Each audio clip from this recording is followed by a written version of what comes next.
Weather is reminding us that it is actually still only February and we have a chilly evening coming up. So you might be wondering what to do about your seedling babies in your greenhouse or zippy. Now, any seedlings that have been out in the greenhouse day and night for at least a week will be absolutely fine, providing they're hardy enough, long as you haven't strayed from my list. But I am going to give them a propagator lid overnight. There we go. Tuck those in. I'll come and take this off in the morning. However, can you see these guys have only just germinated? Now, these are too tender to leave in the greenhouse tonight. So if you've got any seedlings like these, I would pack them up and take them up to the house. Plants from the autumn jump starter should be absolutely fine. They have been through worse than this. However, if you do have a few plants which have been through the wars, then it will not do them any harm to give them a covering of horticultural fleece. It's predicted to get to -2 here tonight.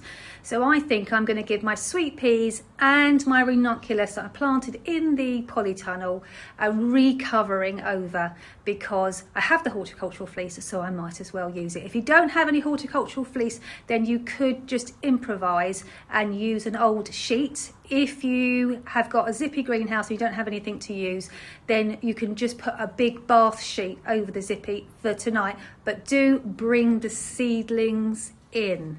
Even if they're hardy seedlings, they are very delicate. They are only babies and they could perish with the shock of the cold.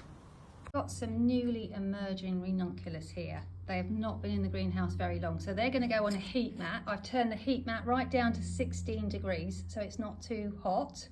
I've also got my melope seedlings on here as well, and then I'm going to put some horticultural fleece. So everything that actually isn't on the heat mat, which is just next to it, will also feel that heat come up and float over the corms, keeping them frost-free for tonight. But that's only if you've got a heat mat in your greenhouse. So I've turned the thermostat right down because we're not trying to germinate anything, we're just keeping it frost-free. And you can see the horticultural fleece is covering all the trays, and any heat that comes up from those heat mats will then be trapped under the frost cloth and keep everything nice and cosy. These are our cold frames, so what we're doing is we're just taking the precaution of putting some heavy duty Enviromesh just over the top, and that will save us from having to take them in. They'll be really cosy in there. Oi! Neil's put some wood on top to hold it in place. So these are the autumn jump starter plants. They've been under the cold frames for over a week, so they're quite acclimatized to the outside environment, but we thought we'd put some fleece over the top just as a little bit of double glazing, and that saves us from having to take them back into the greenhouse. If you can't do that and your plants are directly outside, then take them into your greenhouse under cover for the night. Again, these are autumn jump starter, very hardy plants. For example, the sweet rocket, the larkspur, the ammy, the cornflowers, that kind of thing.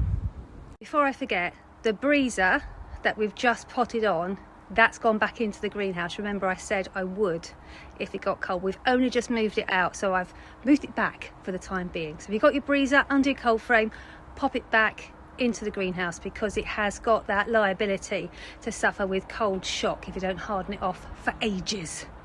They're ranunculus, I've got no room for them and they're just emerging, so I'm going to take those up to the house.